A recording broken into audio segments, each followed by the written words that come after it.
नौजवानों, बुजुर्गों, बच्चों, माता और बहनों, वैसे तो वजीर सिंह ने काफ़ी भगत सिंह जी के जीवन के ऊपर प्रकाश डाला है। उनकी क्या इच्छा थी, क्या अभिलाषा थी, क्या लक्ष्य थे, क्या उद्देश्य थे, उस पर भी इन्होंने काफ़ी प्रकाश डाला। परंतु मैं ज़्यादा उन बातों में ना जा करके आपने जो लड़ाई लड़ी उसी पर मेरी बात को रखूँगा, जो हरियाणा के लोगों ने, क्योंकि मैं टीचर्स का प्रेसिडेंट रहा हूँ, पूरे सारे कर्मचारियों का भी प्रेसिडेंट रहा हूँ और किसान सभा का भी हरियाणा का प्रेसिडेंट रहा हूँ और ऑल इंडिया का भी केंद्रीय कमेटी का मेंबर रहा हूँ। हमें क्या करना चाहिए, भगत सिंह जी तो कह गए, हमें क्या करना है और क्या किया है और कहाँ तक पहुँचे, उसी पर मैं 5-7 मिनट लूँगा।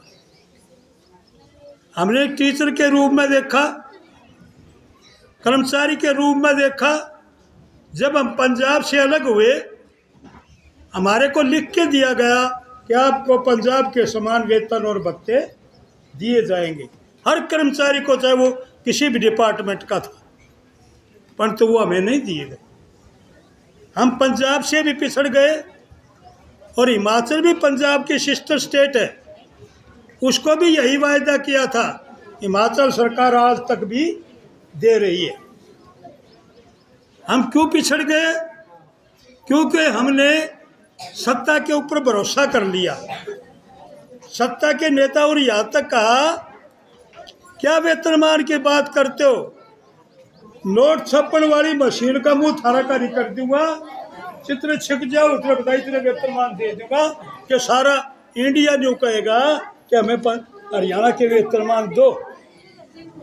पर तो वो मौका आया कर्मचारी के बीच में 1986 में, क्योंकि वेतन आयोग, चौथा वेतन आयोग सेंटर का मिल चुका था और वो लड़ाई जो हम लड़े, चलो जाने दे, कोई बात नहीं, जो जाना चाहते हैं। बच्चों, हम मास्टर है भाई, और थारा का न्यू करेगा, न्यू करना मतलब चुप रह जाओ, इसलिए बोलिए मत। अगर जान की इच्छा तो आराम से उठ के चले जाइए, एक दूसरे को टोको भी मत। तो मैं ये कहना चाहता हूँ कि कर्मचारी जब लड़ने लगे 86 में, हमारे पंजाब के साथियों ने हमारे को कहा, कहीं की ईंट कहीं का रोड़ा, भानुमती का कुड़ुम्बा जोड़ा, क्योंकि फेडरेशन होती थी जो अकेले केवल सरकारी कर्मचारियों का संगठन था। वो पंजाब में तो कामयाब रहा, परंतु हमारे कामयाब नहीं रहा, 2 हिस्सों में बट गया। परंतु ये लड़ाई जो हम लड़े 86 के अंदर, और अकेले सरकारी कर्मचारी नहीं, सरकारी, अर्ध सरकारी, बोर्ड, निगम, स्थानीय स्वशासन, डायरेक्टोरेट, सेक्रेटरिएट, सबको हमने इकट्ठा किया और इकट्ठा करके हरियाणा सरकार से 4th पे कमीशन लिया, सभी विभागों को मिला। ये पहला उदाहरण है भारत के अंदर, स्टेट और स्टेटों ने दिया 4th पे कमीशन, पर तो सबको नहीं दिया, हमने सबका लिया। एक तो मैं ये कहना चाहता हूँ, इससे हमें शिक्षा मिलती है, इकट्ठे होकर लड़ेंगे तो हम जीतेंगे। अब लड़ाई लड़े किसानों के साथ मिलके, मजदूरों के साथ मिलके, कर्मचारियों के साथ मिलके, मैं दावे से कह सकता हूँ, हमारा एक ही नारा होता था सबसे मजबूत, जब किसान लड़े थे, बोले सो निहाल, सत श्री अकाल। क्यों कहते थे हम ये? इसलिए कहते थे कि मेरी जो ड्यूटी थी, राजस्थान बॉर्डर पर जो धरना था, वहाँ मेरी ड्यूटी थी। हमने ये देखा कि पहले दिन जो हम वहाँ ठहरे हुए थे, हजारों लोग, और जो गंदगी हो रही थी, सबसे ज़्यादा जो गुरुद्वारे वाले थे, बुजुर्ग थे, वो उठा रहे थे। फिर हम भी लग गए सेवा के अंदर। तो सबसे बड़ी अगर क्रांति लाने वाला, एकता करने वाले, वो गुरु नानक है। जो इसलिए एक तो मैं कहना चाहता हूँ आप साथियों को, हम अकेले किसान नहीं जीतते थे। अगर किसान का मजदूर साथ न देता, कर्मचारी साथ न देता, छोटा दुकानदार साथ न देता तो हम जीत नहीं सकते थे। और सबसे ज़्यादा योगदान पंजाब के साथियों का है। परंतु उस टाइम में 2 संगठन थे पंजाब में। बेटा ऐसे नहीं बजाया कर, यहाँ से ताड़ी बाजा 3 बार बजती है, बाजा 3 से ऊपर नहीं बजाया कर। तुम लग गए रो तुम तमाशा हो जाओ, था बाजा बाजने दो। इसलिए मैं कहना चाहता हूँ आपको, हमारे संविधान में लिखा हुआ है हम भारत के लोग, वहाँ किसी धर्म का नाम नहीं है। पाकिस्तान तो बना था धर्म के आधार पर, हमारा संविधान धर्म के आधार पर नहीं बनाया गया। उसमें हम भारत के लोग लिखा गया है, वो सभी धर्मों के लोग शामिल हैं, सभी जातियों के लोग शामिल हैं। इसलिए मैं तो आपसे एक अपील करना चाहता हूँ, किसानों, मजदूरों, नौजवानों, बहनों, माताओं, एक के लिए सब और सब के लिए हर एक। चाहे छात्र आंदोलन कर रहे हैं, चाहे कर्मचारी आंदोलन कर रहे हैं, चाहे नौजवान आंदोलन कर रहे हैं, पहले ये देखो उनकी मांगे क्या है। अगर उनकी मांगे जायज़ है तो उनका आंदोलन भी जायज़ है। और 3 तरह की मदद आंदोलन में दी जा सकती है, तन की, मन की और धन की। अगर आप तन की नहीं दे सकते, मन की तो दे दो, ये ठीक है भाई, लड़ते रहो। और नहीं तो धन तो एक ऐसी चीज जो घर बैठा दे सकता है आदमी।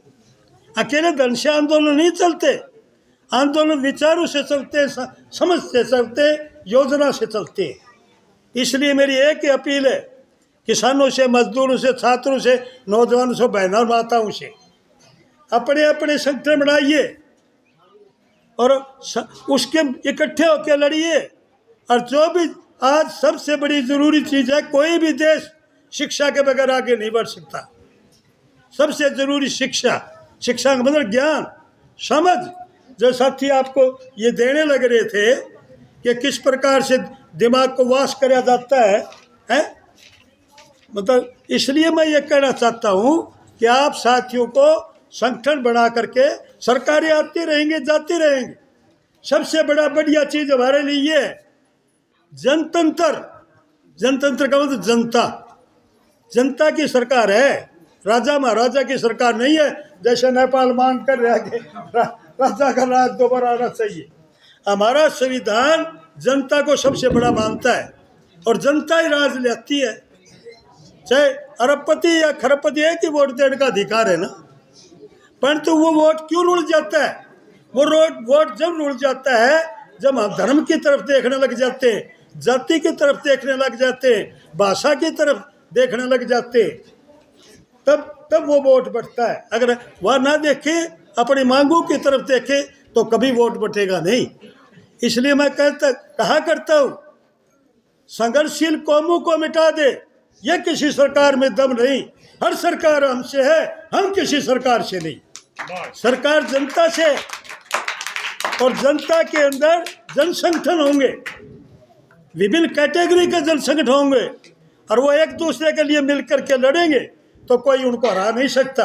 कोई सरकार आए, कोई डर नहीं होना चाहिए किसी के दरबार, क्योंकि जो बनाई हुई हमारी है, डर किस चीज़ का भाई? भगत सिंह आए तो चीज़ पैदा करके गए, वो ये दिखाना चाहते थे कि एक भगत सिंह बने जाएगा तो हजारों भगत सिंह पैदा होंगे, हुए कि नहीं हुए? जवाहरलाल नेहरू खुद अपनी जीवनी में लिखते कि जब भगत सिंह और के ऊपर केस चला हुआ था, वो जितने पॉपुलर थे देश के अंदर, इतना पॉपुलर इस देश का कोई बड़ा से बड़ा राजनीतिक आज तक नहीं हुआ।